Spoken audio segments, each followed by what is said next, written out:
স্বাগতম আরেকটি নতুন ভিডিওতে। আজকের ভিডিওতে আমরা পদার্থবিজ্ঞান দ্বিতীয় পত্র তাপগতিবিদ্যা অধ্যায়ের বরিশাল বোর্ড 2024 সালে আসা একটি সৃজনশীল প্রশ্ন ব্যাখ্যা সহ সমাধান করব। তো প্রশ্ন সমাধান পর্বে যাওয়ার আগে একটা গুরুত্বপূর্ণ বিষয়, যারা এখন আমাদের অফিস ফিজিক্স ওয়ার্ল্ড ইউটিউব চ্যানেলটি সাবস্ক্রাইব করা নাই, তারা অবশ্যই আমাদের অফিস ফিজিক্স ওয়ার্ল্ড ইউটিউব চ্যানেলটি সাবস্ক্রাইব করে রাখবে এবং অবশ্যই বেল আইকনটা প্রেস করে রাখবে, যাতে করে যে কোনো আপডেট তোমার কাছে সবার আগে চলে যায়। আর যদি ভিডিওটা ভালো লাগে, যদি হেল্পফুল মনে হয়, তাহলে লাইক কমেন্ট শেয়ার করতে ভুলবে না। তো যাই হোক, কথা বাড়াবো না, আমরা আমাদের আজকের যে প্রশ্নটা সেটা সমাধানে চলে যাব। আমি এখানে বরাবরের মতো প্রশ্নটা লিখে রাখছি, দেখো। এখানে বলা হয়েছে যে নিচের চিত্রে, এই যে একটা চিত্র দেওয়া আছে এখানে, নিচের চিত্রে 2 মোল কোনো গ্যাসের তাপমাত্রার সাথে চাপের পরিবর্তন দেখানো হলো। তার মানে এক্স অক্ষ বরাবর টেম্পারেচারের পরিবর্তন দেখানো হয়েছে, আর ওয়াই অক্ষ বরাবর হচ্ছে প্রেসারের পরিবর্তন নেওয়া হয়েছে। ফলে গ্রাফটা কেমন হয়েছে সেটা দেখানো হয়েছে। এখানে তিনটা গ্রাফ আছে, একটা হচ্ছে ওএ অংশ, আর একটা হচ্ছে এবি, আর একটা হচ্ছে বিসি। এই তিনটা অংশের গ্রাফ দেখানো হয়েছে। এই যে টেম্পারেচারের যে পরিবর্তনের সাথে চাপের পরিবর্তনের কিভাবে এই ইয়া হয়েছে সেটাই দেখানো হয়েছে। তো সেটাই বলছে যে পরিবর্তন দেখানো হলো। তারপরে বলছে ওএ অংশে গ্যাসের আয়তন স্থির থাকে, ওরা বলে দিছে ওএ অংশে আয়তন স্থির থাকে। তারপরে কি বলছে দেখো, স্থির আয়তনে গ্যাসের মোলার আপেক্ষিক তাপ, যেটাকে আমরা সিভি বলি, স্থির আয়তনে মোলার আপেক্ষিক তাপটাকে আমরা সিবি বলি। এই সিবি এর ভ্যালুটা দেওয়া আছে 12.5 জুল পার মোল পার কেলভিন। এই হচ্ছে আমাদের উদ্দীপক। আর এখানে চিত্রটা দেওয়া আছে, দেখো এখানে হচ্ছে এক্স অক্ষ বরাবর এখানে এ বিন্দুতে টেম্পারেচার আছে হচ্ছে 300 কেলভিন, বি বিন্দুতে এবং সি বিন্দুতে উভয় ক্ষেত্রে বি এবং সি এই দুইটা পয়েন্টেই কিন্তু টেম্পারেচার 600 কেলভিন। আর এ বিন্দুতে আমার প্রেসার, এ এবং বি বিন্দুতে দুই জায়গাতেই আমার প্রেসার সেম। এই প্রেসারটা আছে 2 গুণন 10⁵ প্যাসকেল, আর এই সি বিন্দুতে প্রেসার আছে 1 গুণন 10⁵ প্যাসকেল। সো এই হচ্ছে আমার ইয়া। তো আমরা এখানে ফার্স্ট অফ অল এখন প্রশ্ন করা হয়েছে কি, দেখো এখানে যে ওয়ে রেখায়, এই যে ওয়ে রেখায় এইটুকু অংশ, ওয়ে রেখায় অভ্যন্তরীণ শক্তির পরিবর্তন নির্ণয় করো। আরেকটা হচ্ছে তোমার হলো লেখচিত্রের এবি এবং বিসি, এবি এবং ও বিসি অংশে কৃত কাজ গাণিতিক বিশ্লেষণ সহ তুলনা করো। এটা হচ্ছে আমাদের প্রশ্ন। তো আমি প্রশ্নে যাওয়ার আগে আমি তোমাদের এই গ্রাফটা একটু বেসিকটা একটু ভালো করে বুঝাই। তো কোন অংশে, এখানে আমি আগেই বলছি তিনটা গ্রাফ আছে, ওএ, এবি আর বিসি। এই তিনটা গ্রাফের কোন গ্রাফটা দিয়ে কোন প্রসেস বোঝাচ্ছে। তাপগতিবিদ্যার যে আমরা চারটা প্রসেসের নাম জানি, একটা সমআয়তন প্রক্রিয়া, একটা সমউষ্ণ প্রক্রিয়া, সমচাপ প্রক্রিয়া, তারপরে রুদ্ধচাপী প্রক্রিয়া। এই প্রক্রিয়ার কোন প্রক্রিয়াটা কোন গ্রাফ মিন করতেছে, এটা একটু ভালো করে বুঝে যেতে হবে আমাকে। তো ফার্স্ট অফ অল দেখো, আমরা এই ওয়ে অংশ, ওরা কিন্তু বলছে যে ওয়ে অংশে আয়তন স্থির থাকে। আর আমরা কিন্তু এটা এমনিও বুঝতে পারি, যারা কেমিস্ট্রি পড়ছো, সেকেন্ড পার্টের ফার্স্ট চ্যাপ্টার কেমিস্ট্রি, পরিবেশ রসায়ন যারা পড়ছো, ইভেন তোমাদের হচ্ছে যে আমাদের ফিজিক্সের ফার্স্ট পার্টে যে দশম অধ্যায়, সেখানেও কিন্তু আছে গ্যাস নিয়ে কথা বলা আছে। তো গ্যাসের একটা সূত্র আছে, সেটা হচ্ছে তোমার গেলুস্যাকের সূত্র। গেলুস্যাকের সূত্র, এই সূত্র অনুযায়ী আমাদের হচ্ছে তোমার পি ইজ প্রপোর্শনাল টি, অর্থাৎ পি এবং টি পরস্পর সমানুপাতিক যখন যখন কি আয়তন স্থির থাকে, যখন আয়তন স্থির। তার মানে আমাদের, এবং এটার গ্রাফটা যদি আমরা আঁকছি, যারা জানো, গ্রাফটা হচ্ছে এই বরাবর টি, এই বরাবর পি, গ্রাফটা কিন্তু এরকম হইতো। তো দেখো এই গ্রাফটা আর ওই অংশের গ্রাফটা কিন্তু মিলে যাচ্ছে, যে এক্স অক্ষ বরাবর টি, ওয়াই অক্ষ বরাবর প্রেসার এবং আয়তন স্থির আছে। তার মানে এটা আসলে গেলুসেকের সূত্রের গ্রাফ, এবং গেলুসেকের সূত্রে কে স্থির থাকে, আয়তন স্থির থাকে। তার মানে এই ওয়ে অংশে আয়তন স্থির আছে, ওটা কিন্তু ওরা বলেও দিছে। আর আমরা জানি আয়তন স্থির থাকলে সেটা সম আয়তন প্রক্রিয়া হয়। আমাদের যে তাপগতিবিদ্যার চারটা প্রক্রিয়া আছে, তাপগতিবিদ্যার কয়টা প্রক্রিয়া আছে? চারটা। একটা হচ্ছে কি তোমার সমষ্ণ প্রক্রিয়া, সমষ্ণ প্রক্রিয়া, ঠিক আছে, সমষ্ণ প্রক্রিয়া। 2 নম্বর রুদ্ধতাপীয় প্রক্রিয়া, রুদ্ধতাপীয় প্রক্রিয়া। আর 3 নম্বর হচ্ছে তোমার হলো সমচাপ প্রক্রিয়া, সমচাপ প্রক্রিয়া। আর 4 নম্বর হচ্ছে তোমার হলো সম আয়তন প্রক্রিয়া, আয়তন প্রক্রিয়া। এই চারটা প্রক্রিয়ার মধ্যে আমাদের ওয়ে অংশের কিন্তু কোনটা পড়তেছে? সম আয়তন প্রক্রিয়াটা পড়তেছে। ওকে, তো আমরা বুঝে গেলাম যেটা আসলে সম আয়তন প্রক্রিয়ার গ্রাফ। দেন আমরা যাবো হচ্ছে এবি অংশে। এবি অংশে দেখো, একটু চিন্তা করো, আমাদের কিন্তু এবি অংশে এই যে আমরা আমরা এইটুকু একটা জাস্ট বেসিক একটা কথা মনে রাখবো, যে যখন কোনো একটা গ্রাফ চাপ অক্ষের উপরে, যে অক্ষ চাপ আছে, যে অক্ষ বরাবর চাপ আছে, সেই অক্ষের উপরে লম্ব হবে, তখন এটা সমচাপ প্রক্রিয়া হবে। আমি আবার বলতেছি, যখন কোন একটা গ্রাফ যে অক্ষ বরাবর চাপ নেওয়া হয়েছে, চাপের পরিবর্তন নেওয়া হয়েছে, সেই অক্ষের উপরে যখন লম্ব হবে, তখন আসলে ওই গ্রাফটা হবে সমচাপ প্রক্রিয়া। দেখো এখানে এবি গ্রাফটা যদি আমি একটু টানি পিছন দিকে, তাহলে কিন্তু এই যে ওয়াই অক্ষের উপর লম্ব হচ্ছে, আর ওয়াই অক্ষ বরাবর আমরা চাপ নিছি, তার মানে যে অক্ষ বরাবর চাপ নেওয়া হয়েছে তার উপর লম্ব। তার মানে এবি গ্রাফটা একটা সমচাপ প্রক্রিয়ার গ্রাফ। তার মানে আমরা এবি প্রক্রিয়ার গ্রাফটাও পেয়ে গেলাম, সমচাপ প্রক্রিয়ার গ্রাফ। আর আরেকটা হচ্ছে বিসি। ওই যে কিছুক্ষণ আগে বললাম যে মানে দেখবা গ্রাফটা কার উপর লম্ব, ওই অক্ষ বরাবর কাকে নেওয়া হয়েছে ওইটা স্থির থাকবে। তার মানে এই বিসি গ্রাফটা একটু দেখো তো, বিসি গ্রাফটা যদি আমি আঁকি, এক্স অক্ষের উপর লম্ব হচ্ছে না, আর এক্স অক্ষ বরাবর আমি টেম্পারেচার নিছি। সো টেম্পারেচার এখানে ফিক্স থাকবে, স্থির থাকবে, তার মানে এটা সমষ্ণ প্রক্রিয়া। ওকে, আমি আবার বলতেছি, দেখো এবি গ্রাফটা আমি যদি একটু পিছন দিকে টানি, তাহলে এটা কিন্তু ওয়াই অক্ষের উপর লম্ব হচ্ছে, আর ওয়াই অক্ষের উপর নিচে আমি চাপ, তাহলে যে অক্ষের উপর লম্ব হবে সেই অক্ষ বরাবর যেটা নেওয়া হয়েছে সেটা স্থির থাকবে। এই জন্য এটা নাম দিয়েছিলাম আমরা সমচাপ প্রক্রিয়া, এবি অংশটা। একইভাবে বিসিটাকে যদি আমি একটু পিছন দিকে বর্ধিত করি, তাহলে এক্স অক্ষ বরাবর লম্ব হচ্ছে, আর এক্স অক্ষের উপর নিচে আমরা কি টেম্পারেচার নিচে এক্স অক্ষ বরাবর, তো টেম্পারেচারটা এখানে ফিক্স থাকবে। তাহলে টেম্পারেচার ফিক্স থাকলে ওই প্রক্রিয়াটাকে বলি আমরা সমষ্ণ প্রক্রিয়া। তার মানে আমাদের এই তিনটা অংশে, ও এ অংশে হচ্ছে সম আয়তন প্রক্রিয়া, ও এ এবি অংশে হচ্ছে আমার সমচাপ প্রক্রিয়া, এবং বিসি অংশে কিন্তু আমাদের সমষ্ণ প্রক্রিয়া। তো তিনটা প্রক্রিয়া আমরা বুঝলাম। এবং আগেই বলছি এই বিন্দুতে আমার প্রেসার টেম্পারেচার হচ্ছে 300 কেলভিন, আর বি বিন্দুতে টেম্পারেচারটা হচ্ছে 600 কেলভিন। এ বিন্দুতে প্রেসার হচ্ছে 2 গুণন 10 টু দি পাওয়ার 5 প্যাসকেল, আর সি বিন্দুতে প্রেসার হচ্ছে 1 গুণন 10 to the power 5 pascal. So এই হচ্ছে আমাদের ভ্যালু। আর এখানে কিন্তু মোল সংখ্যা আছে, এন এর ভ্যালু দেওয়া আছে 2 মোল। এই হচ্ছে আমাদের ডেটা। তো আমরা এখন প্রশ্ন সমাধান পর্বে চলে যাই। বেসিকটা একটু দেখলাম, সো প্রশ্ন সমাধান পর্বে যাই। সো এখানে দিছে ওএ রেখায় অভ্যন্তরীণ শক্তির পরিবর্তন নির্ণয় করো। দেখো অভ্যন্তরীণ শক্তির পরিবর্তনটাকে আমরা কি বলি, এটা হচ্ছে গ নাম্বার। আগে বেসিকটা একটু বুঝি, আসলে এইভাবে শিখতে হবে। আমরা যেটা করি, একটা গাইড দেখি, গাইড থেকে সলিউশনটা দেখি। আসলে আমাদের দেখা উচিত যে গাইডে এরকম করছে কেন, বা এটা এরকম না করলে ওরকম না করলো না কেন, এই বিষয়গুলো একটু আমাদের দেখা উচিত। তো আমরা অভ্যন্তরীণ শক্তি, দেখো তুমি যখন পরীক্ষার হলে প্রশ্নটা পাবা, তখন তোমার মাথায় আসবে যে হ্যাঁ অভ্যন্তরীণ, তখন আমি করে দিচ্ছি বলে এখন পারবা, কিন্তু তোমার মাথায় কিন্তু তোমার তখন আসবে হ্যাঁ কিভাবে কিভাবে অভ্যন্তরীণ শক্তি পারি, বের করতে পারি। তো তুমি একটু চিন্তা করো, অভ্যন্তরীণ শক্তি হচ্ছে ডিউ। এই ডিউ কোন কোন সূত্রে আছে দেখো তো। এই সূত্রে আছে যে dU, dQ is equal to dU plus কি ডিডব্লিউ। এই সূত্রে কিন্তু অভ্যন্তরীণ শক্তির পরিবর্তন আছে। তার মানে এখান থেকেও কিন্তু আমি চাইলে অভ্যন্তরীণ শক্তির পরিবর্তনটা বের করে ফেলতে পারি। আবার অভ্যন্তরীণ শক্তির একটা সূত্র আছে, সেটা হচ্ছে এটা দেখো, অভ্যন্তরীণ শক্তির একটা সূত্র আছে, একটু চিন্তা করো। দেখো এটা যদি হয়, এটা এখান থেকে যদি বের করতে পারি, আমাদের এই প্রক্রিয়া যেহেতু আমরা ওয়ে অংশে আমাকে অভ্যন্তরীণ শক্তি বের করতে বলছে, আর ওয়ে অংশে কিন্তু আয়তন স্থির। আয়তন স্থির থাকলে আমরা জানি এই যে ডিডব্লিউ ইকুয়াল টু, আমরা জানি যে আয়তন স্থির থাকলে কোনো ওয়ার্ক হয় না। গ্যাসের ক্ষেত্রে কিন্তু ওয়ার্ক হইতে গেলে আয়তনের কম বেশি থাকতে হবে। আয়তনটা যদি ফিক্স থাকে তাহলে সেই ক্ষেত্রে কোনো ওয়ার্ক হবে না।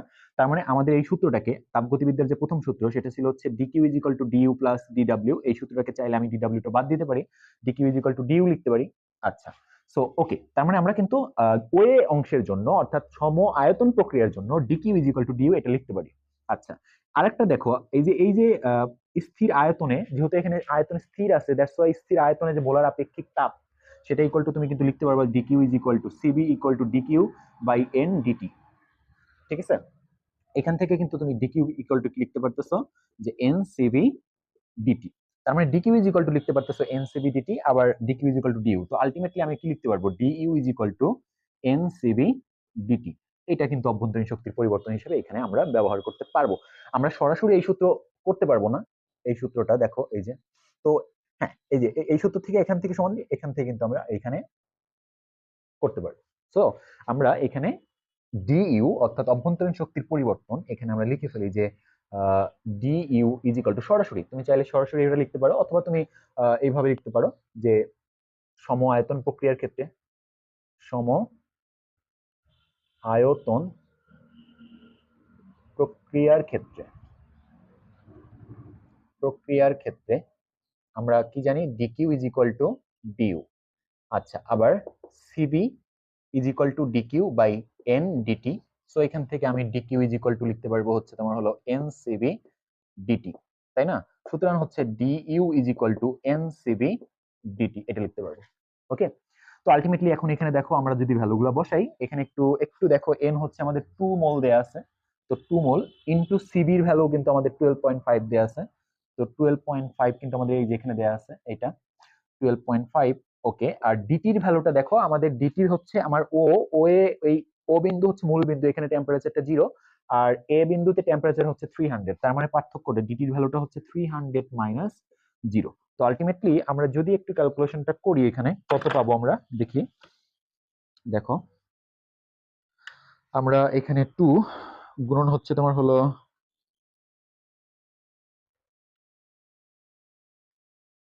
ওকে, সো আমরা আসলে এখানে ভ্যালুটা পাবো। আমার ক্যালকুলেটরটা কাজ করতেছে না, একটু আমি একটু এখানে দেখি অ্যান্সারটা কত দেয়া আছে। অ্যান্সারটা তোমরা একটু ক্যালকুলেশন করে নিও। এখানে অ্যান্সার আছে হচ্ছে তোমার হলো ৭৫০০, ৭৫০০ joule. This is the answer. Okay, so এইভাবে আমরা খুব ইজিলি কিন্তু সহজে করে ফেলতে পারি। একটু স্টেপ বাই স্টেপ আমরা একটু বুঝে নিব যে কিভাবে কিভাবে করা যায়। আচ্ছা, আমরা যাচ্ছি এর পরবর্তী প্রশ্নে। দেখো এর পরবর্তী প্রশ্নটা কি বলছে এখানে, যে লেখচিত্রের এবি, এই যে এবি আর লেখচিত্রের বিসি, বিসি অংশে কৃত কাজের গাণিতিক বিশ্লেষণ সহকারে তুলনা করো। অর্থাৎ কোন অংশে কাজ বেশি হচ্ছে, কোন অংশে কাজ কম হচ্ছে, এটা আমরা একটু দেখব। তো সেটা কখন সম্ভব, যখন আমরা ওই দুইটা অংশে কাজ বের করতে পারবো। সো দেখো আমরা এই দুইটা অংশে ওয়ার্কটা বের করে ফেলি। তো আশা করি এটা বুঝতে পারছো। যদি কোনো প্রবলেম হয় তাহলে তো অবশ্যই কমেন্ট করে দিও, আমি সাধ্যমতো চেষ্টা করবো তোমাদের বুঝিয়ে দেওয়ার। এখন এবি অংশে আমরা কিন্তু আগেই দেখছি যে এবি অংশটা সমচাপ প্রক্রিয়া। একটু দেখো বেসিকটা দেখো, আমি একটু এখানে ঘ নাম্বারটা দেই। যে আমরা সমচাপ প্রক্রিয়ার ক্ষেত্রে ডাব্লিউ এর সূত্র কি জানি? ডাব্লিউ এর সূত্র হচ্ছে P into V two minus V one. এখানে ভি টু বলতে আমরা কোত্থেকে কই যাচ্ছি, আর ওটা খেয়াল করো, এ থেকে বিতে যাচ্ছি, তার মানে এটা হচ্ছে ভি ওয়ান আর এই বিটা হচ্ছে ভি টু। তো আমরা ওইভাবে লিখি, একটু এইভাবে লিখি যে পরবর্তী যাচ্ছি কই ভিতে, তো এখানে ভিবি অর্থাৎ বি বিন্দুতে গ্যাসের আয়তন মাইনাস হচ্ছে কি বিএ, এইভাবে লিখতে পারি। তো এখানে আমার ওয়ার্কটা বের করতে গেলে কিন্তু এই এ বিন্দুতে আয়তন জানতে হবে। এখানে কিন্তু আয়তন নেই, প্রশ্নে নেই, তাই না? তার মানে আমার লাগবে এ বিন্দুতে আয়তন লাগবে, বি বিন্দুতে আয়তনটা লাগবে।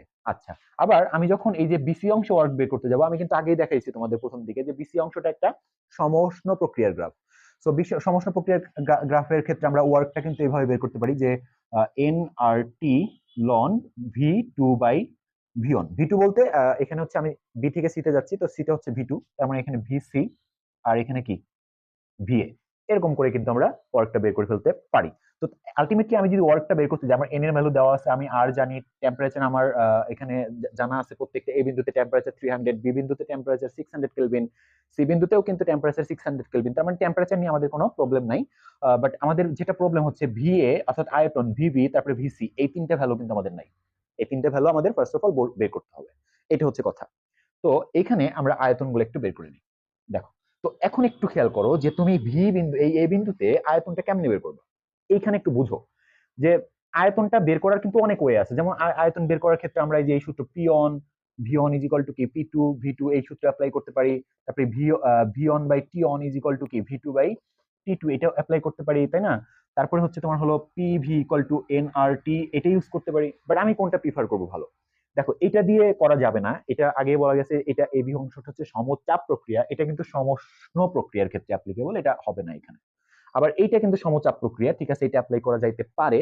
কিন্তু দেখো এখানে টি অন মানে এ বিন্দুর যে টেম্পারেচারটা সেটা টি অন ধরতে পারো, বা টি এ ধরতে পারি। আমি এভাবে লিখতে পারি যে V A by T A is equal to কি ভিবি বাই টিবি, এটা এভাবে লেখা যায়।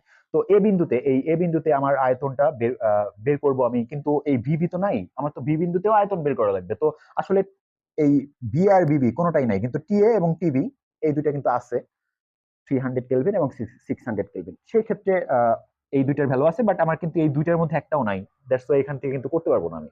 হ্যাঁ, তো এখান থেকে করা যাইতে পারে, কারণ আয়তন এখানে একটা আছে কিন্তু পরিবর্তন নাই, একটা একটা নির্দিষ্ট বিন্দুতে। মনে রাখবা, যখন কোনো গ্যাস পরিবর্তন হচ্ছে না, একটা নির্দিষ্ট পয়েন্টে আয়তন একাধিক নাই, ঠিক আছে, কোনোটার চেয়ে মানে স্থির নাই, একটা নির্দিষ্ট পয়েন্টের, আমি যদি আরো সিম্পলি বলি, একটা নির্দিষ্ট পয়েন্টের গ্যাসের আয়তন বা চাপ বা টেম্পারেচার বের করার জন্য আমরা কিন্তু পিভি ইকুয়াল টু এনআরটিটাই ফিক্স করব।